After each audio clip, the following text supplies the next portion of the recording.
First match here in Group B, we have one of them, well, I was about to say older decks, but it's not really true. Well, the recent deck here in the upper part being from 2016, so that's Synchro Fusionist. It's a deck that we in the TCG, I'm not so sure, but I don't think we were able to play the deck at, first of all, at full force, you know, with 3 Omega and Level Eater and stuff like that. The deck list in a few moments, but on the other hand, we have windups, shock lock, so windups post the first ban list, right? We're having access to only one Zen Mighty, but having access to, you know, a Shockmaster. Multiple Tour Guide, you know, speaks for itself. And this is the Synchro Fusionist build. Short set, straightforward. The fact that you're able to use Fusionist itself for a Synchro Summon, you can search a fusion card, so that includes Instant Fusion, Brilliant Fusion, and what is it, the Premature, the card far right, bottom right. You can basically reborn Norden, and for Synchro Summon, you can search a fusion card, so that includes Instant Fusion, Brilliant Fusion, and what is it, the Premature, the card far right, bottom right. You can basically reborn Norden, and as you know, like Norden itself is also, well, again, you know, not once per turn, right? So, okay, let's take a look. So windups goes first, and I could kind of agree with the people, right, when windups, especially windups when going first, if they're able to put up Shockmaster, like Shockmaster calling monster effects, then it's very hard for this particular deck to win, basically. So, I need stuff like Mexi, and even then, I guess, you know, you can, well, maybe post side deck stuff like Raigeki is there, so I'm not so sure if you really want to commit into Mexi. Anyway. So going second, the deck is kind of weaker going second because obviously the deck is full gas, full. Basically as, well, Synchro Turbo, right, going for Hyper Librarian and having access to multiple formula synchrons, Level Eater, a super old school card. You remember Level Eater? What is it? Whenever it's in the graveyard, it's not once per turn. You can target like a monster on your side of the field with at least 5 levels or higher, and then it will reborn itself, and then it will lower the level of that monster by 1. So it's basically infinite monster reborn, you know, infinite level 1s on the field. A couple of gimmicks of the deck. Of course, you're going for Hyper Librarian, Trishula. There is a way to fully hand loop your opponent. You'll see it in a few moments, but going second, you play it a little bit differently. Baccia is there because to potentially reborn something. You know, Baccia itself, what is it, needs a worm type, and that's why the Yadzi is there as a worm type. Might seem strange, but you know, you'll see the Baccia interaction in a few moments. Plus Baccia is of course disruption as well, to bounce away one card. That could come up. Tatsunoko is again important to do. Did I make a miscalculation here? I'm not so sure. Anyway, Tatsunoko is important to, you know, Synchro Summon and then use your Synchro Fusionist from the hand, for example. Basically free synchros. Omega in the graveyard, that's fine, you can just, you know, recycle stuff. Long story short, get out a couple. Get more for your business with Microsoft 365. Stay connected with customers and securely. Long story short, get out a couple of synchros and then go for a game. Okay, so now again we're going second, and this hand, no hand traps, even though I did side deck, I think, has been a while. I think the Mexis, yeah, I think so. But again, I was about to say, if they're able to go for Shockmaster, it's basically game over. Doppel Warrior as a one-off. The higher level, what is it? Is it a Earth? Is it a Rock? Not so sure. The high level one. It can basically special summon itself, as you know, this one, Power Giant. Yeah, Rock Earth. Basically, you know, a big monster for Synchro Fall. But, I mean, Shockmaster calling monster effects, there is nothing really I can do. I can't do anything. Basically, Giga Brilliant, I think one of their exceeds is getting ogred, and that's just going to prolong the duel a couple of seconds, I guess. Yeah, even, I mean, just in case, maybe Raigeki top deck or, you know, the board wipe, but teleport to I guess stall it out a little bit, get another draw off of Frankenderp. It's a card that what was it? You saw it recently, well, recently in Dark World, right? Dark World FTK. So, no victory, obviously. But now the table has changed. So going first, and the deck is ludicrous going first. And as I mentioned before, you are able to loop your opponent's entire hand. So let's see, we go for Happy Librarian first, and then, you know, get a couple of draws, but most importantly, for this particular deck are the level 1 tuners. You aren't playing that many. Bulb is one, Jet Synchron is one, and the book, the Recover. Recover, yeah. You know, they're searchable, etc. So a couple of draws, Tatsunoko again for those extra draws. We do have the Synchro Fusionist, well, Fusionist. Already had, you can search Brilliant Fusion, insane, for the extra normal summon. We go for Trish. I think we used... What was the other discard? I think another Omega, right? I think so. So go for Yazi. Teleport for Recover. Again, the level 1 level 1 tuners are super important. So Baksha for another draw. We tribute Trishla, I think. Let me see. No, indeed, we are going to use Trish for a Synchro Summon for Omega, and I think, am I going to put the Omega on my field? Yeah, indeed, in the graveyard. So now it's basically a Pot of Avarice-alike effect. So really cool, right? These interactions, you know, use the Omega in graveyard, Selbek and Trish, basically looping more cards from your opponent's hand. And this is basically the full hand loop. Insane, right? Like, you're able, or the deck being able to refuel the same Trishula, and using Omega basically 3 times. Insane. Like here in this case, sure, like 2 Omega will return to the field, but yeah, the third one will just, you know, put itself in the graveyard, but again, it can just recycle itself, Pot of Avarice, a couple of Synchros back, so, you know, you can start playing again. Go for Axel Synchron again, basically a level 5 Synchro. Potentially another Omega, I guess. Level Eater, Frankenderp, yips. I don't think this is game. I think I could have gone for game. I think so. But again, not taking any chances. You could, you know, go for the free effect and take some of your banished cards back to your graveyard. But it doesn't really matter, right? You're sitting on multiple Omegas and they can't do anything. That's, you know, what it was, right? This is a deck from 2016. You know, stuff like Ash wasn't released yet. This is a huge bummer. We do have Maxi, but sadly they you know, go for like Stun, Fisher, Thunder King, which are 2 important cards against this deck. So it's a slow, grindy-ish duel. So we need to stall it out. There is 3 Typhoons, so we need to top deck. We go for Frankenderp and we connect. Okay, so we sacrifice our next draw phase and add the revealed card to the hand. And let's see if there's any form of interruption. We do have Soul Charge, but I do lack tuners, I think. Yeah, we're searching Instant Fusion. Excel is getting bounced, so now I don't have any tuner. So I need to follow it up with Norden, and Norden is getting Veilered. And this pre-links, pre-exceeds, this looks funny. I'm passing with 4 monsters on field. You know, that's how it was back in the day, right? So super unfortunate, right? Like, not being able to keep tuners on field and go for the Synchro Summon, even after a Soul Charge. So yeah, this is basically the nail in the coffin, like Thunder King preventing searches, and of course, whenever I go for a big Synchro Summon, Thunder King will just tribute itself, so nope. Okay, game number 5. Go for Upstart, and this hand is much better. Luckily no Veiler, but we see, luckily no Maxi, but we see Veiler, and this replay was insane. So we go for Instant Fusion for Norden, no hand trap still, we reborn Synchro Fusionist, and this 1-for-1 is kinda sick, you know, Bulb for free tuners. And Librarian gets Veilered, and I was like, oof, because I need those draws. But, you know, we see an out, we see an option. You'll see in a few moments. So go for the extra normal summon eventually, go for Yazi. I think we still have Bulb, yep, so we go for Baksha. Baksha to bounce away our own Librarian. And then eventually Baksha will, you know, reborn something thanks to Level Eater as well. Baksha turning itself into level 7 could be important for like an Omega play. Norden is also not once per turn, so you know, Norden can also be reborn off of Baksha. We are still not able to go for Librarian just yet, we need more tuners, there it is. So finally you can start, and these 2 draws are super important. Formula Synchron, well, more draws, I guess. Formula Synchron Librarian and then Tatsunoko. Yeah, because of Level Eater. So that's basically 3 to 4 draws.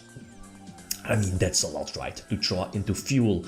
This deck is full gas. This deck is full fuel. And now it's basically the same place as we've seen before, and you draw Soul Charge as well. So I think we need more free space. We do that by going for a couple of Omegas. Basically the same play as you've seen before. Yep, so there is another Omega. And then we should be able to go for Soul Charge. Yep, one card left, so that should just be a Trish, I guess. Reborn Batcha could be important to reborn something, also not once per turn. Or what is it, once per copy, I guess, on field? I think so. I think so. Should we check that? Anyway, so Trish, a couple of draws. Oh, Fusionist itself is also not once per turn. So you can search a Premature Burial, right? Yeah, indeed, Batcha not once per turn. You can Reborn for Northern, get a couple of draws, right? Ancient Fairy Dragon. I don't think it matters too much. The most important is that don't give your opponent the chance to play the game. It is what it is. So basically the same as before. 1 Omega to recycle Trish. Get rid of Hunk. I think we know all the cards, right? Because they were banished. Do we have 1 tuner? Yeah, the Resonator. Go for Trish. The same Trish, guys. Yep, this deck is so sick. It's really fun, actually. The Fusionist and searching Brilliant Fusion, Instant Fusion. Again, not once per turn. It's kind of sick. Reborn Northern, another monster reborn. Oh no, Seraphonite. Yeah. Okay, so 3-2. Even though what was it, the public voted for Shocklock windups. If Shockmaster hits the field going first, yeah, obviously windups has that one. It is what it is. Next one, we have Hero Beat. The decklist has been updated to a decklist from 2012, Long Beach. It's going to take on Trooper Monarchs, so old school Monarchs, first place worlds back in 2007. Okay, guys, that's it. Thanks for watching. Feel free to leave a comment or like if you enjoyed the video. LITHIUM signing out. Peace. Love you down to the bone. With Swiffer Duster, you get a clean even mama approves of. That reach. Swiffer, love it or your money back. Yo, what's up guys, welcome back. Next match, Cross Banlist Cup. So second match here in Group E. So the second match in total from the bottom half, the more quote-unquote broken half. Previously we saw that Lyrilisc bird up Tribrigade won, due to the wind barrier statue against Yubel Fiendsmith. So definitely one of the title candidates, looking at Yubel Fiendsmith, the deck is still in, right? But, I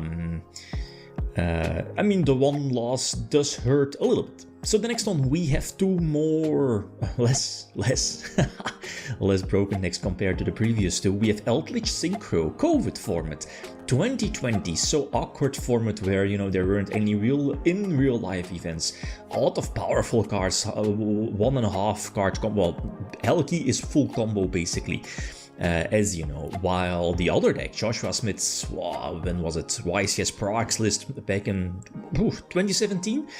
Again, a lot of power spells, grass looks greener, card of the mice, and so on, right? So I could agree with the people that the more recent deck here, in this case, the Synchro Eldritch deck, has like a slight advantage over the, I was about to say trap heavy deck, but both traps are trap heavy oriented. But Paleo, well, Paleo as a deck definitely wants to go first. If not, sure, you have stuff like Grass, Desires, Guard of the Mice to get you there, more cards basically. But due to momentum, etc., I feel that if you take a look at both decks, Paleo definitely wants to go first. Anyway, so, well, Helki, oh, it has been a while. When was Helki banned? I can't remember. Should recheck that, but I mean, as soon as this deck has access to a tuner, basically Helki, again, you can go for full combo, which is like, what was it, 3-4 draws off of Hyper Librarian, right? And end on an Omni-Negation, plus of course Interruption, Disruption with your traps. 2 power spells are getting negated, and because of this, Paleo again loses momentum. They don't have a level 2 on the field. Swap could get them there, preemptively get another level 2 on the field to potentially threaten your opponent with the Frog. Totally awesome. But yeah, against this, especially after, what was it, 3 or 4 draws plus Omni-Negation, that's hard for Paleo. That's really hard. Basically, for every deck, right? That Paleo, what is it? Get something from your banished pile back to the graveyard, right? The Backjack is cool, but it's not going to save you. Sure, a Paleo as a chopping block, that's not how you want to play with Paleo, but as a last resort, if you want to survive, you need to do that, but it doesn't really matter, right? Still had many indications left. Okay, going second this time. The Ash getting me there as well. With Guard of the Mice, that hurts, and Swap, so it's not looking too good. But the advantage though is the Eldritch package also is very similar to Paleo in some way, as it keeps snowballing into more advantage, right? Magician Souls gets to go through, and that's, I guess, the advantage of playing against an older deck, less imperms, less failures, This is definitely a solid play, preventing the Eldritch deck from getting out a Synchro or, getting out Helki and putting a Synchro face down. The problem, though, of Paleo is that you don't want to give them the opportunity to play, as in to snowball into more Paleos. And the problem here is that I have a lot of traps set. I guess they have two options, to go for Toad or Opabinia. I guess Toad, if it wasn't for display, like in hindsight, you should probably negate or prevent Eldritch from getting out, or from hitting the field, because now you're always losing the. I'm not so sure if it was public information in the set. What is it? The Conquistador, the one that pops. That's one of my few outs to get rid of Toad, right? And not. As soon as you let your opponent use Totally Awesome, as in special summon a dupe from the deck, then it's probably over for you, not the Paleo player. Because that's far too much advantage they will be getting, and especially protection as well because of Dupe Frog.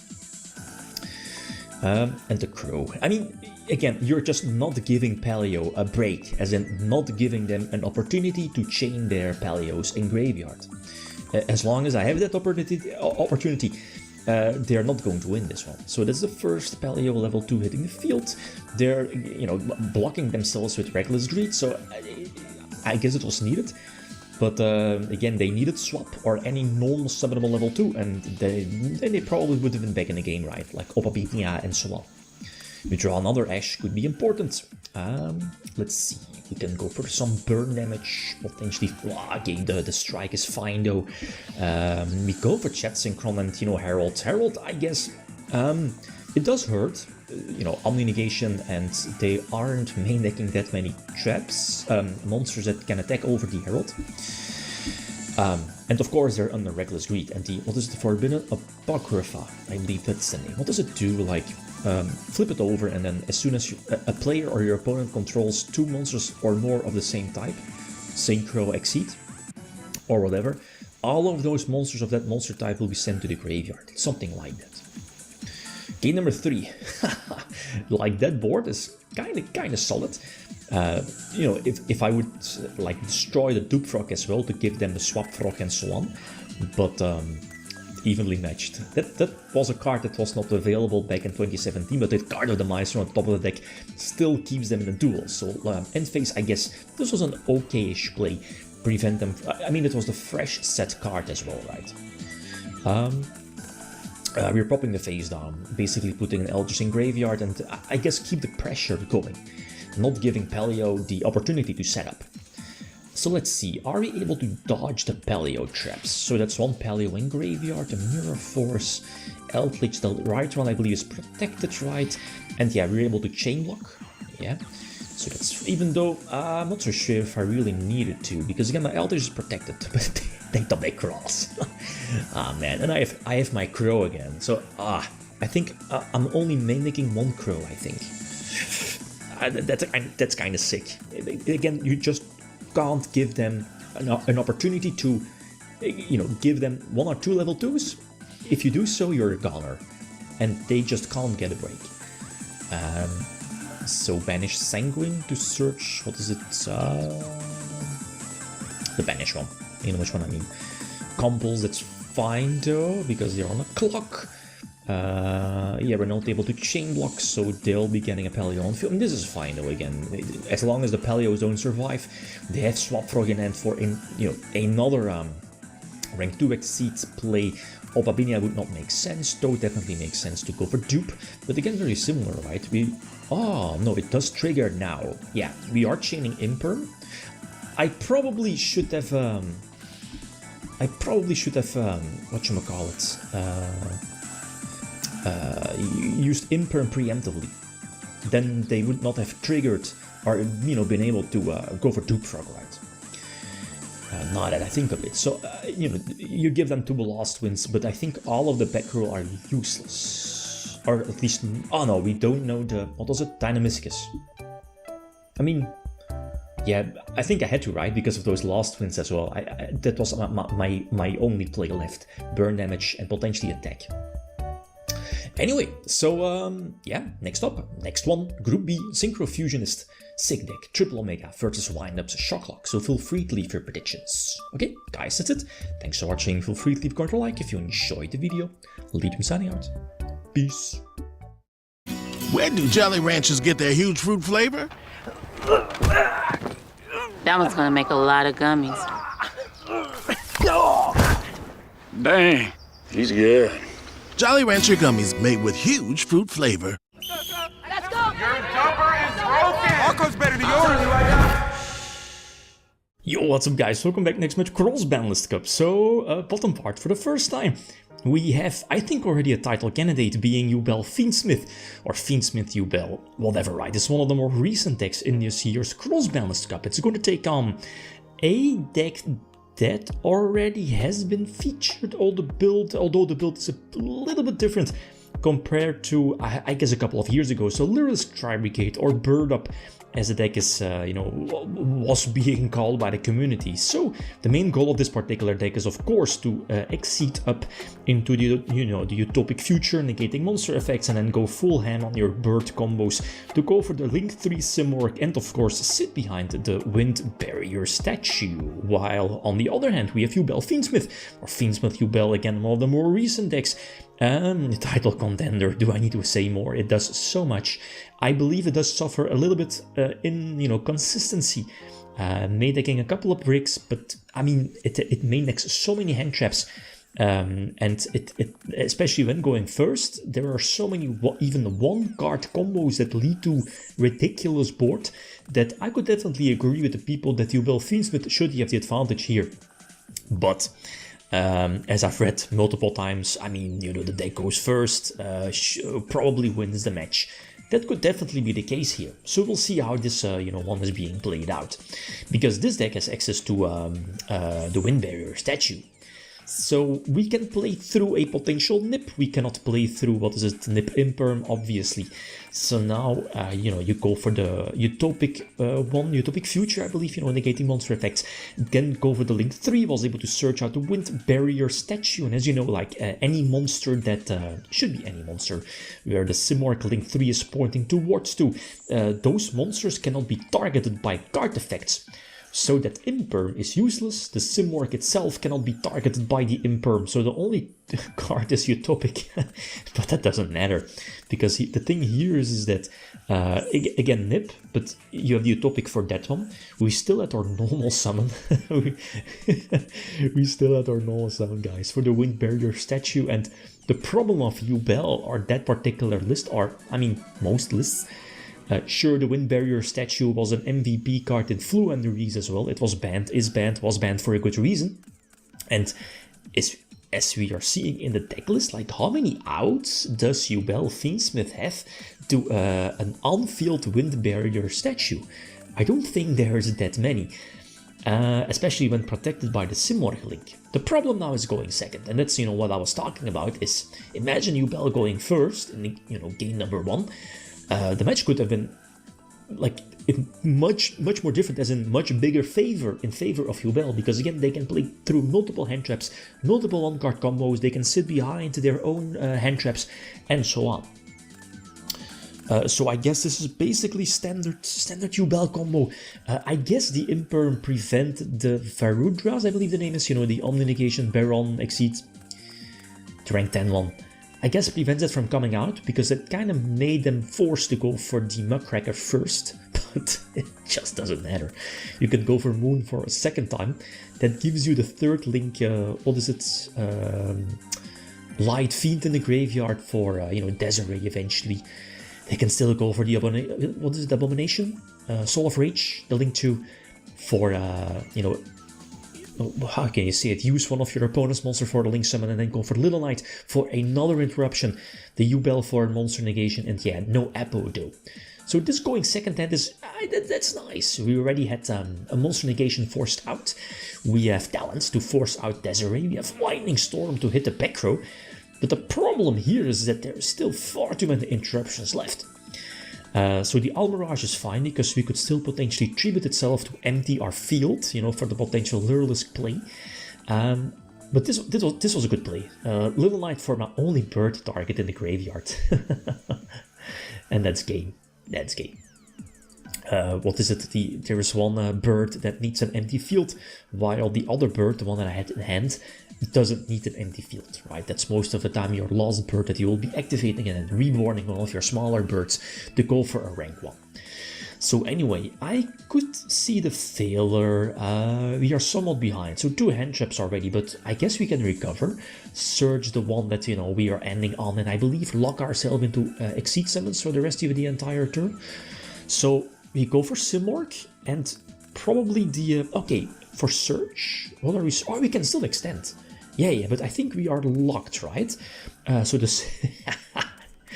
oh yeah, that's right. This particular... I mean, as you know, Bird Up can cite the Harpy's Feather Storm. Basically a skill drain on crack. It doesn't matter. Again, as soon as you activate it, your opponent cannot activate any monster effects for the rest of the entire turn. And that counts in hand, grave, sick card. The one downside is that this deck is not able to use it from hand, because you need, what is it, a Harpy monster on the field. You know, decks could have played like the Link Harpy, but you know what I mean. And I didn't even need the trap, right? I mean, the Windbearer statue is all I need. But again, yeah, now we are locked into wind types. But look at this, look at this. So we get another Spell Search. We already used that. It's not this replay. It's the other one. Yeah. So we go for the... I forgot its name. It's the Bouncer, right? And, you know, due to the Lyrilisc monsters... what is it? It cannot be targeted, right? It gains attack boost, and whenever your opponent special summons a monster, you can detach to bounce back that monster. Sick card. Again. Especially when you can protect the Wind Barrier statue. Ah, that card is so broken. Oh man, that card is so broken. I believe it got banned early 2023. I checked that. Yeah, for the TCG. Anyway, so going second again. And going second, very similar hand going first. Again, Talents, Desires, that's already good, you know, force out those interruptions and potential draws. So we'll see. The problem now is that I have 0 hand traps, so they can basically go for full combo. What is full combo like? What is it? DDD1 for monster effect negations or summoning negations. What is it? The Link 2 for Unchained, Yubel Fusion, Apo? Can they go for Apo? That might be the case. Oh no, the deck is not playing Apo. No, deck's not playing. Apologies. Yeah, Desiree, obviously. Like, this board is so sick. So sick. Especially, you know, when they still have hand traps. The Unchained Engine is searching the trap for potential follow-up play. So we'll see, right? Link 2 hits the field for Little Knight play. Verudras, again, is the board as well for another Omni Negation plus potential pop. Omni Negation, Ash in hand. What can we do? What can any deck do? Let's face it. So yeah, the Cyclone didn't really... Well, I guess I could have Cycloned... yeah, the Link 2 to potentially, you know, prevent the... Desiree from more negations. I don't think it mattered because of Caesar. So try to go for the monster effect. Yeah, Caesar is getting, uses effects. We can go for, Bird doesn't have an effect. Nerval is useless. So game number 5, a 5-gamer, we get Ashed. We have Avian. But major now is that the edge is gone, but we get Drolled. Obviously, you see it, we were getting Drolled, which I think now, this is summon number 4, I think? Should be. So we're not playing into Nip. And we go for Wind Barrier statue. We are far behind in terms of card advantage. But it doesn't matter, because they cannot get rid of the Wind Barrier statue. Yes. Imperm is not an out. And if I remember the deck list correctly, it's only Imperm. And even then, with the Simorgh link, it's protected. And you can go for Apo, because Apo is a wind. And we have the Harpy's Feather Storm. So sick. This deck is definitely an underdog. You know, might struggle with consistency issues, but the thing is that you're making all of them at 3, the Lyrilisc ones, and the Tribrigade engine leads to Omen. Omen leads to another Surge plus Interruption, so it definitely has potential. And with that Wind Barrier statue, it's kind of sick. Really, really sick. So, yup, not an out. Yeps, this is game. This is nice. Yeah. I mean, before this matchup, again, like, if Yubel would have went first, I think Yubel had this one. Like, no way going second against all of those negations.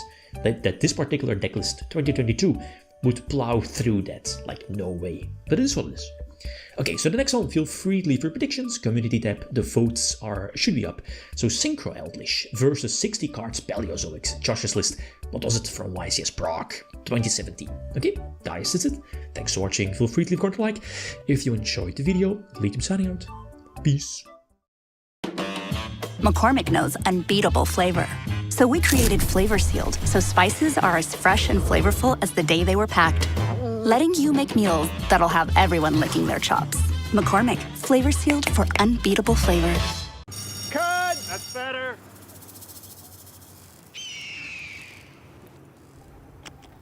Let me get some of that.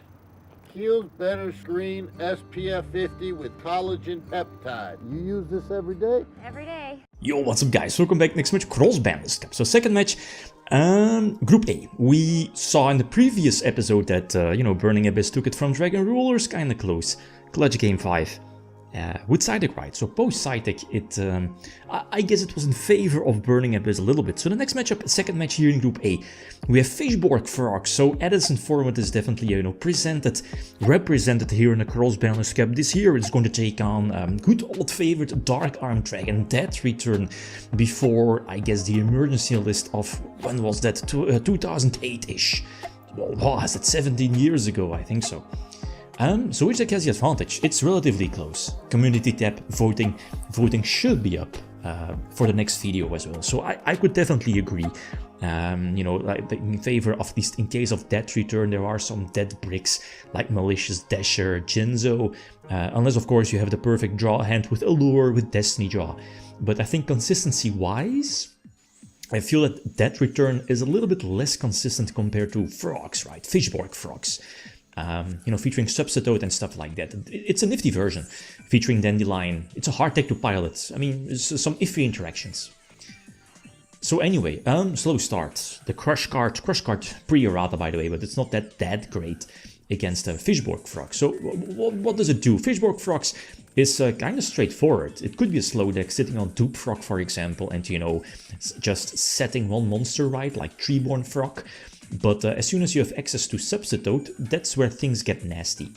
The thing is that they, you know, without, let's say 1-for-1 Foolish or whatever, the deck's not really able to get to Fishborg. Fishborg is important for, you know, the tuner engine as a tuner, you know, for the synchros. And the reason why this Fishborg Frog deck is so deadly, especially in Edison format, is that it uses the Armory Arm Colossal Fighter OTK with the greatest of ease, right? As soon as your opponent has a strong monster on their field, just make Army Arm, equip it to your opponent's monster, and then make Colossal Fighter, and then attack every time into that monster, right? A Colossal Fighter will get destroyed, your opponent will get the burn damage due to Armory Arm. I think that's not possible anymore because of the errata years ago. But this deck, if your opponent does, you know, put up a big attack boss monster, or at least a big attack monster, which is, you know, super easy in Edison format, and decks aren't already making that many traps or back row or disruption, you know, lack of hand traps, etc. So it's relatively, you know, easy for this deck to OTK. And yeah, speaking of an OTK, if the deck is not able to, you know, pump out big stuff, it can just end on double Dupe Frog, which again is super threatening in that particular format. It's hard to get rid of, you know, Brain Control, Chaos, stuff like that. Again, iffy hand, an early, what was it, Return from a Different Dimension? But again, it didn't give me the necessary answers. I could have said Scapegoat. The problem is that Scapegoat might clock my field. Only Plasma that could, you know, get rid of it, and, you know, your opponent can just say, nope, we don't need to attack. But on the other hand, the deck is freely able to go for, as you see here on screen, Red Dragon Archfiend. So it didn't really matter. At least it would not have mattered. And here the Armory Arm wasn't really needed, I guess. Yeah, because of the return from a different dimension. I mean, even without return, this would have been game, right? Just get out a couple of dupe frogs.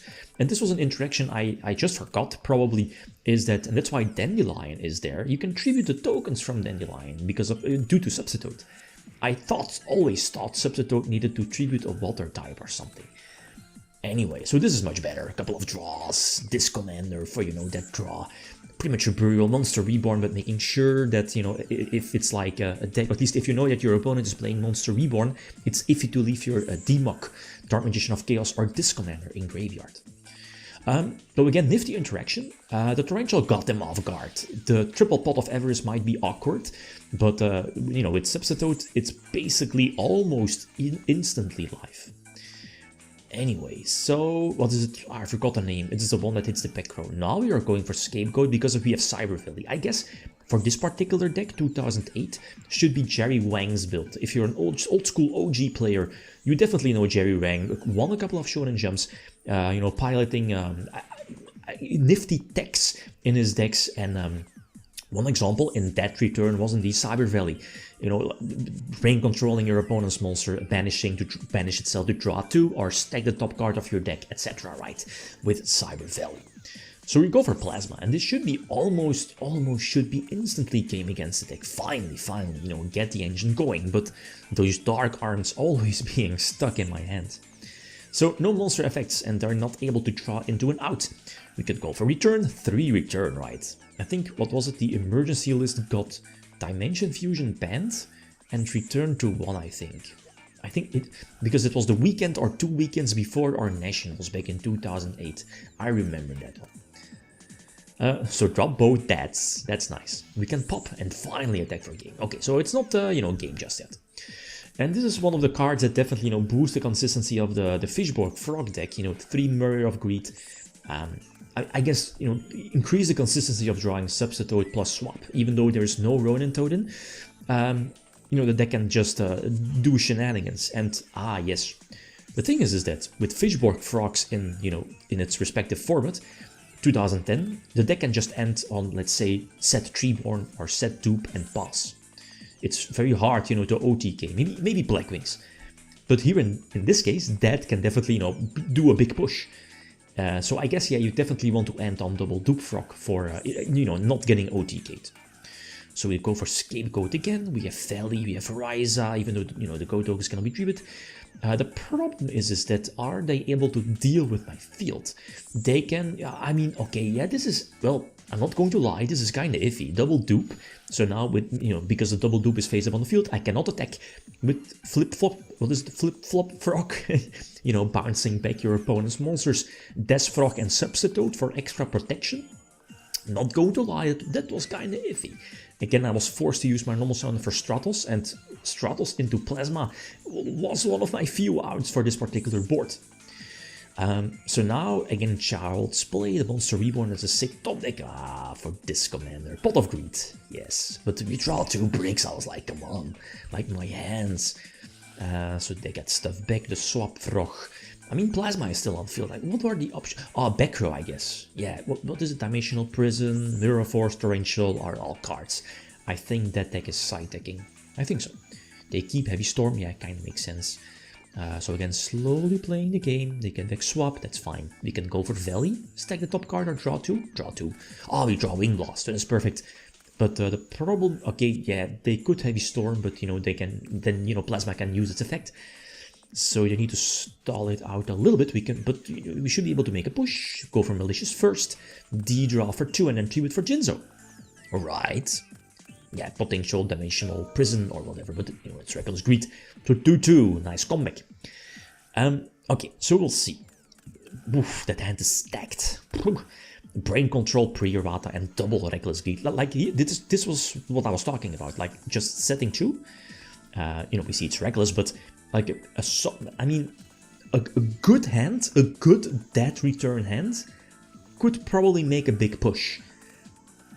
But that needs a solid hand. And wasn't able to do that. So Transmigration Prophecy, it's a weaker DD Crow basically. Up to 2, send it back to the deck. But yeah, I mean, that deck is, at least that hand is super stacked, especially because of double Reckless Greed. Draw 4, you definitely have all the key cards by then. So just 1-for-1 dandy. You know, the tokens from Dandelion can be tributed off of Substitute. So they can basically just spam the board. Let's say Armory Arm, the Colossal Fighter OTK doesn't work, I think, yeah. Because Stratos with the Armory Arm equipped are attached will have 2800, and unless his Colossal Fighter gets an attack boost, that will just be a suicide crash. But I mean that they can, you know, just pump out big beatsticks, right? And this is also pre-Rata Brionek that can use its effect multiple times during the same turn. So multiple Goyos, I guess. Yeah, another Goyo, Brain Control, alright, and you can tribute Stratos.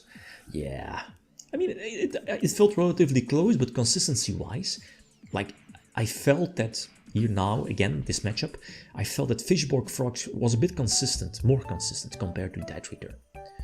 But yeah, like, first group, relatively close. Next matchup, Yubel Fiendsmith versus Lyrilisc Tribrigade. So bird up, and keep in mind, as you saw in the list in the community tab for votes, the Tribrigade deck, Lyrilisc deck, is running the Wind Barrier statue. Okay, so feel free to leave your predictions. Okay guys, that's it, thanks for watching. Feel free to leave a comment or like if you enjoyed the video. LITHIUM signing out. Febreze Plug stays first day fresh for 50 days and comes in over 30 delightful scents. Yo, what's up guys, welcome back. Next match, Cross Banlist Cup. So first match actually. So after the pilot episode from a couple of weeks ago, you know, all decks have been revealed, were revealed yesterday, or at least last week. And the first matchup we have, or at least we are at Group A. So we have Burning Abyss, an updated deck list, 2016. It's going to take on Dragon Ruler's deck list from 2013, you know, but again, post-ban. So the first deck list we have Burning Abyss. Well, PK Fire with, I guess, the strongest card, or at least one of the strongest cards, being Beatrice at 3, right? With Dante, with Seer at 2, if I'm not mistaken. Graf at 1, same for Tour Guide. All post-ban list, but it's a ridiculous deck. This should be a known deck. We have first place YCS London, I think, 2013. Patrick Reader's list featuring, I guess, you know, post-ban list, you know, post-super rejuvenation, the baby rulers, the babies getting banned, and so on. So the most annoying combos of the deck featured Ancient Fairy Dragon, whatchamacallit, the Breed Dragon, etc. And of course, Dragon's Ravine to, you know, pivot into more copies thanks to Ancient Fairy Dragon. So no votes just yet. After this episode, the first votes will be open for the next matchup. Anyway, before this matchup, which deck would have had the advantage? Or would have the advantage? In all honesty, I would have had no clue. Like, the thing here with Burning Abyss, it has been a while, it has been years last that, you know, Burning Abyss entered the Cross Banlist Cup. You might think that it's behind, you know, it's Dante, Mill 3, Pass, stuff like that, and Beatrice. But it's actually a kind of a sick deck, even though it's relatively slow. The fact that you have to, it's hard for older decks to clear Beatrice, and Beatrice, you know, pivots into other Burning Abyss cards, you know, Burning Abyss monsters from the extra deck for free. That makes it pretty broken. Of course, even nowadays. The thing with this deck, with this particular ruler deck, it's more of a trap-heavy deck. So definitely going for Stardust, you know, protecting, what is it, Wing Blast, Solons, etc. It's definitely the play to go. And here, Trapstun, I think, what is it, 3 Fog Blades, and I think 1 Vanity's Emptiness as well. And that was basically it, right, for traps, looking at the Burning Abyss deck. Okay, so BA going. Get more for your business with Microsoft 365. Stay connected with customers and securely share files.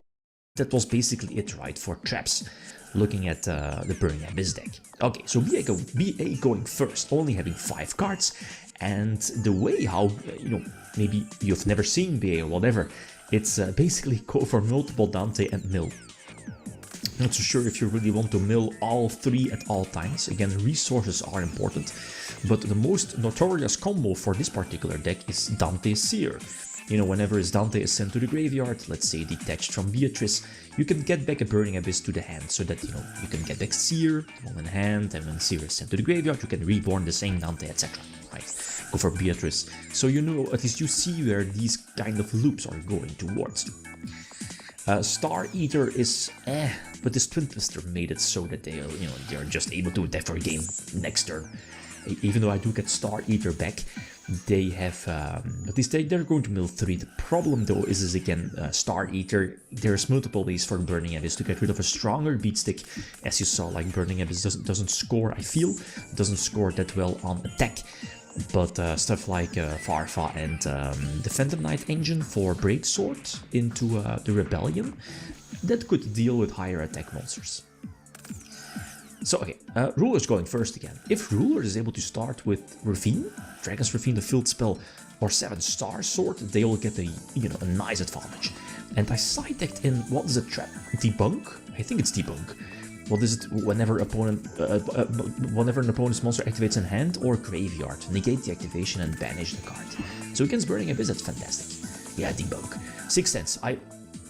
There's multiple ways to play 6 cents. Most people I think would call 5 or 6, but this is Rulers, and I tend to call 3 and 4, like kind of maximizing the potential profit, as in 3 or 4. If you roll the dice and you roll 3 or 4, you get to draw that many cards, equal to the amount you called. But if you roll 5 or 6, you get to mill that amount. So basically rolling 1 or 2 is worse, right? But I get, why people would just call 5 or 6, right? Maximizing value. Anyway, so again, sitting on Stardust, I think again that's this deck's boss monster against a deck like Burning Abyss, especially looking at this stuff like Twin Twister, protecting our back row, protecting Ravine to set up those Rulers in the graveyard. And here, what was negated? Drop or Seer? I missed it. Anyway, 7-star sword for a couple of draws. We draw Ravine. That's a small bummer. Trigon was a nifty tag back then. Searchable of the one here in the graveyard, right? Level 3 dragon. Basically a non-tuner because of this. It was searchable off of Blaster and, like searching with Ravine or searching for Blaster. Discarded for Ravine to set it up in the graveyard. And I don't think... Oh, no spoilers. But... I mean, it was known for this particular deck, like Debris Dragon into Trigon, into Ancient Fairy Dragon, pop field spell, search another field spell, discard, etc. Multiple rank 7s, double Dracossack play and so on, or Dracossack Synchrooper. Anyway, and that's, I guess, an advantage of this particular deck against Big Wall Beatrice. It does have, like, main deck options to get rid of the Beatrice. Big Eye is one of them. Dracossack is not, but Big Eye is definitely an option. So anyway, this looks not good. This is definitely a solid opening for BA, and Skarm searching Seer. Okay, no Tour Guide, or Tour Guide was used probably. And that spell could have been a problem. I mean, the deck is somewhat spell heavy, 7-star sword, etc. And the only hand trap I think we need to fear is Maxi, Failure maybe, but I mean Failure. Yeah, awkward banishing those Rulers, not getting that much advantage out of it. We do have return, so I need a big return, going off to still have a chance here in this duel, because, Burning Abyss will just mill and potentially force out back row, bounce back row, or, force back row with the PK engine, Breaksword, and so on. So they want to crash into Blaster. We are wing blasting that, and the thing is that Beatrice is not a Burning Abyss monster, so by adding in... I can't believe you spent $2 million on... Hey, are you paying attention to me? One sec, I'm finishing up this field research quest. Are you playing Pokemon? So by adding in the PK engine, it gives you more options, a higher ceiling, I guess, but at the same time you're running a lot of non-Burning Abyss monsters, and like today Burning Abyss is Cherubini to shut down or prevent most Burning Abyss from self-destroying, right, as soon as you have another name on field, or a monster that's not a Burning Abyss, right, looking at Beatrice. I mean, okay, Farfa can banish Beatrice, but you know what I mean. So I needed that return, and is there Seer? Oh, Seer Reborn Farfa, I think. Yeah, that's the play. Yeps. Banish title, I think all titles are gone. So set wing loss, which is not live. So we are going into the 5 gamer. Game number 5, and again, as somewhat expected. And this is what I was talking about. Burning Abyss seems like a very slow deck at first, but I mean, them opening with Dante Beatrice set 1, very slowish. still just rank up advantage, grind advantage, Scarm, Door Guide, multiple Beatrice, Foolish for Farfa, prevent you from playing, and then extend or potential OTK like here during next turn. So again, super iffy, right? Okay, so game number 5, let's see. This is an okay start. We mill, but we need to sacrifice a dragon, and we get Max Seed, and that's a problem. Basically, Pot of Greed for them. So again, I think the play was to go need Stardust, but again, them having some extra draws definitely gives them more names for Burning Abyss. We need to preemptively use Fring Blast. Again, we don't want to risk more BA mills. Again, them forcing. Here I was hoping that there was no name again after the Farfa reveal, but there was. Which could be okay still, you know, they're crashing into Stardust, but they do, you know, like hit the one of Graph, which definitely helps them. I mean, okay, apologies, they could have, what is it, Sincere Reborn Dante? No, there's always a name, yeah, they're always able, or would have been able to go for Beatrice. But depending on which monsters were attached to Beatrice, that's important. And the Breed Dragon is not that great of a top deck. No. The Emptiness. No, the Breed Dragon was a sick top deck. Yeah. Here, my plan was to banish Blaster, you know, search Trigon, use Ravine, discard Trigon, go for, I don't know, Tempest probably, or Tidal, and then go for, you know, the Breed Dragon, Ancient Fairy Dragon, etc. You know, basically this deck's full combo and strongest combo. But Vanity's Emptiness is broken, yups. And the thing, yeah, the deck is making so many cards to shut down your own Emptiness, and now, are you able to attack for a game? Yeah, probably. Yeah, definitely, right. Like Dante Mill 3, they still have... No, normal summon was used, but okay, PK Engine, Fogblade, Boots, special summoning itself, and eventually you're probably going for Phantom Knight, yups. So yeah, Burning Abyss has this. In game number 5, Maxi, Vanity's Emptiness. Yeah, a little bit awkward. I mean, it is what it is. The cards are banned for a good reason, you know, we know why. But I think, I say it a lot, but I think we have a well-deserved winner, even though it again kind of felt a little bit awkward, right, with those broken cards. So next matchup, we have Fishborg, Frogs indeed. So